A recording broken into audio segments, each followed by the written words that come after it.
The United Arab Emirates are making a foray into Hollywood. In the past few weeks alone, we have learned that Parrot Analytics, the company which has always supplied the likes of Kathleen Kennedy and Alex Kurtzman with these stats on how well they're running Star Wars and Star Trek, has partnered up with Qatar, while a major new AI network with Hollywood ties is being set up in Saudi Arabia, all while the Saudi kingdom is continuing to invest in Hollywood, so much so that some even claim the Saudis will be instrumental in restoring the Snyderverse.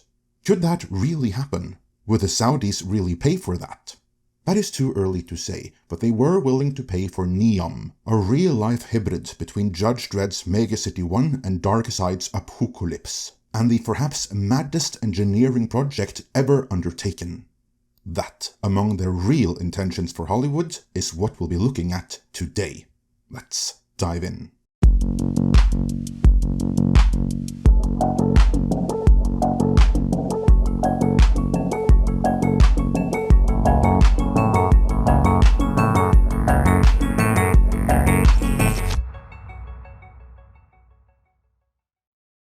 This video is sponsored by Incogni. The oil-rich nations of the Middle East are making a foray into Hollywood. In a November 18th piece, Deadline Hollywood wrote, as Paramount, Comcast and Netflix prepare bids for Warner Bros. Discovery ahead of a Thursday deadline, speculation is growing about the role of Middle East wealth in the game-changing transaction. Saudi Crown Prince Mohammed bin Salman pledged investments of $1 trillion in the US economy at a White House visit Tuesday. And jumping forward a bit, the prince said the opportunity for investment in the US is increasing more and more.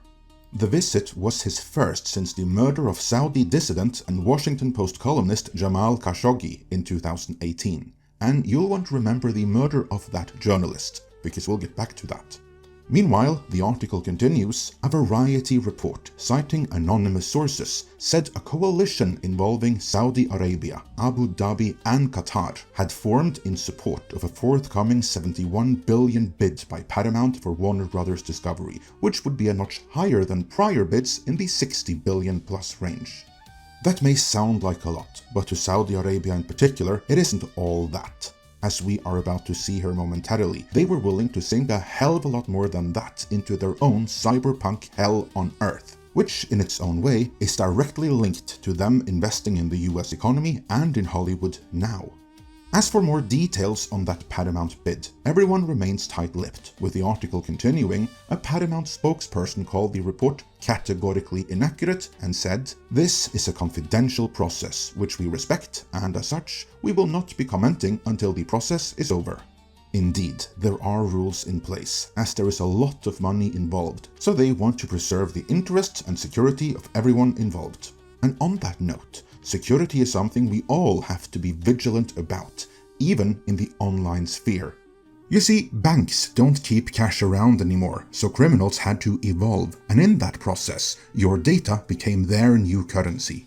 The data you leave behind whenever you order some goods or service, or even just sign up for a newsletter, is being resold by data brokers, and even major data breaches are ultimately about getting to your data, as that can be used to not just tailor ads, but at worst to commit scams, fraud, identity theft, or other illegal acts, like taking out loans in your name. Good news is, they can't harm you if they can't find you, and that's where Incogni, this video sponsor, comes into the picture.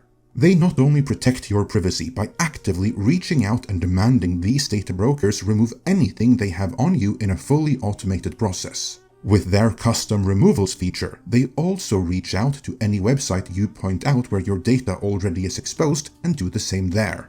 There are a number of other parties of various repute in the personal data removal space, yet Incogni is the first and only to receive independent third-party verification by Deloitte for actually removing personal data from hundreds of data broker sites and private databases, sending regular follow-ups and tracking real confirmation responses.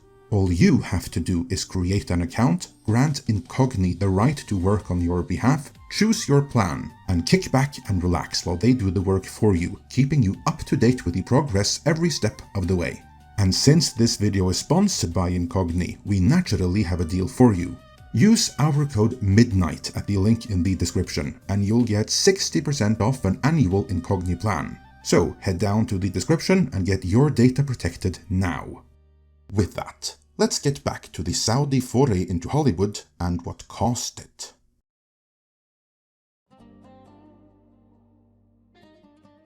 As of just a few years ago, Saudi Arabia had all the oil wealth you could imagine, which afforded its ruling and upper class literally money for nothing, and the resources to buy all the luxuries of the world, which they did and continue to do.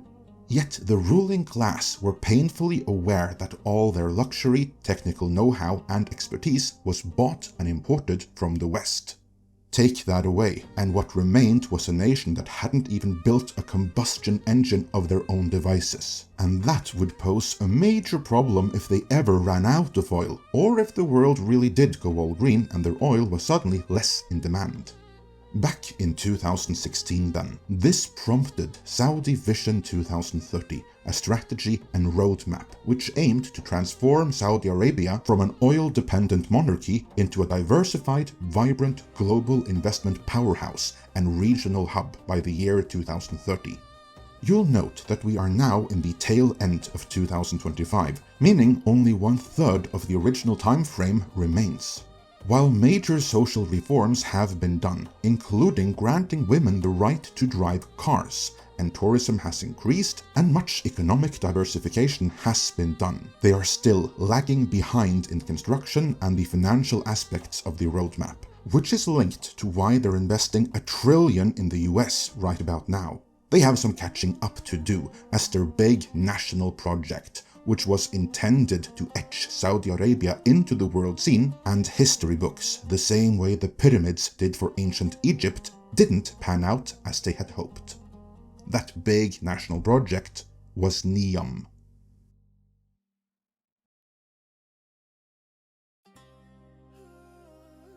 The marketing line is that NEOM is an ambitious, futuristic mega project in northwestern Saudi Arabia, designed as a sustainable, technology-driven economic zone, intended to become a global hub for innovation, trade, as well as a livable urban development site where advanced tech like AI, biotechnology, and robotics solves real-world problems, and it's all powered entirely by renewable energy.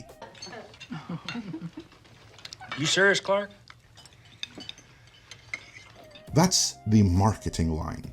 Critics have pointed out that what actually is being described here is a dystopian urban hell on Earth that seems to have mistaken the worlds of WALL-E, Judge Dredd, Blade Runner, and The Foundation as goals to strive towards, rather than warnings of what kind of society you desperately want to avoid. NEOM is centered around 5 main regions, but the major and prestige one is the line.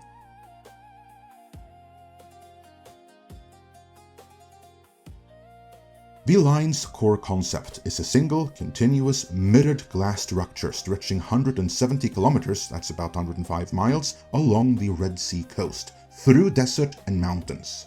It would be 200 meters wide and 500 meters tall, resembling 2 parallel mirrored walls enclosing stacked layers of residential, commercial, and green spaces. We're going to build a wall. It's going to be built.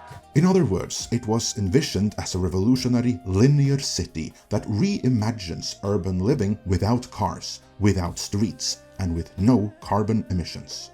The 9 million residents wouldn't miss any of that though, as instead it will be integrating advanced technology, robotics, and AI to make life easy and comfortable. So you won't get a car, not even a flying one, but you won't need one, as there will be high-speed hyperloops bussing from one end of the city to the other in just 20 minutes, which means it would have to travel in the same speed as a commercial jet. And there would be plenty stops along the way, so brace yourself for some hefty acceleration and deacceleration several times along the way. To prevent accidents, all of this would be AI-managed transport. The slight snag with this hyperloop is that the technology to realize it doesn't exist yet, so luckily, all the daily needs of the 9 million inhabitants will also be accessible within a 5-minute walk, no matter where you are. Never mind a 15-minute city, the line would be a 5-minute city. For entertainment, there would be AI hubs, and even a giant artificial moon to look at. You could also enjoy the slopes with artificial snow, and you wouldn't have to worry about crime, as there would be 24/7 surveillance of every inch within the city walls. So basically, imagine 2,000 glassy skyscrapers pressed into each other in one line, cutting through the middle of a blazing hot desert, decorated to look like the world of The Fifth Element on the inside, where you have everything you could ever need, like that spaceship in WALL-E, so you never have to leave. Who wouldn't want to live in such a modern marvel? My hunch is probably most people, because as most critics have pointed out, what is being described here is an AI-driven, dystopian, urban hell on Earth. And that is just the beginning of the problems with this thing.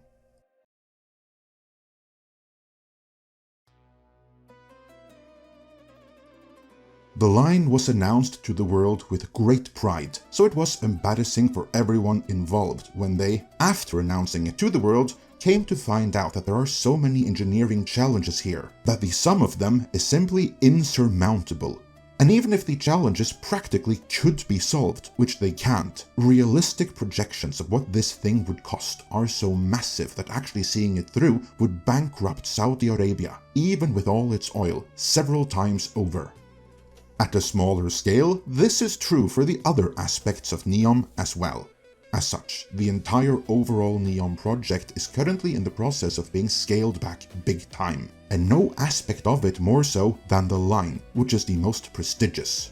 According to the original roadmap, construction should have been well underway by now, but in reality, only some earthworks have been done, although many had to be forcefully relocated even for that.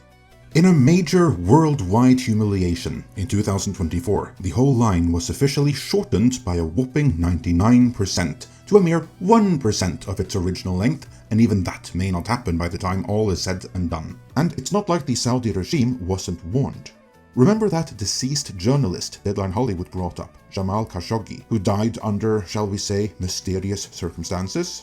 Well, he was a staunch critic of the entire NEOM project, because even if the line hadn't been officially announced at the time, the other aspects of it were also recognized as completely unrealistic by everyone but the Saudi royal family. And indeed, with time, those warnings have proven to be on point. Still, pointing out the flaws in advance did not serve to raise Khashoggi's stock with the royal family, let's say. All of which is to say, countless billions have been spent on NEOM. What has been spent has to a large extent been wasted, but they were able to scale back, and behind closed doors, maybe even scrap the line before it was able to damage them financially in a way there was no coming back from.